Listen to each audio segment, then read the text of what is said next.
มื้อนี้มาแคมป์บ้านย่างจากนี่ไปฮอดเฮือนประมาณ5 นาทีเนาะ5-6 นาทีไปเฮือนอยู่แคมป์บ้านเนี่ย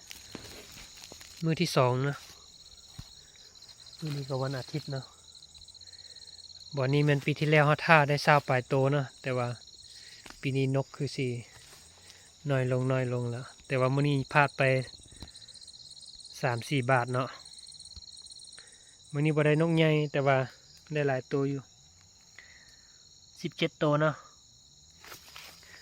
มื้อนี้ได้17ตัว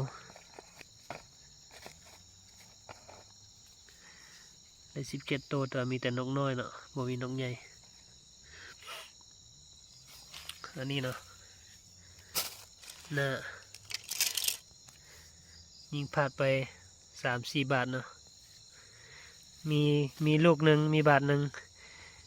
คิดว่าจะได้2ตัวสิยิงให้ถึก2ตัวว่าสันสุดท้ายบ่ได้จักตัวนะ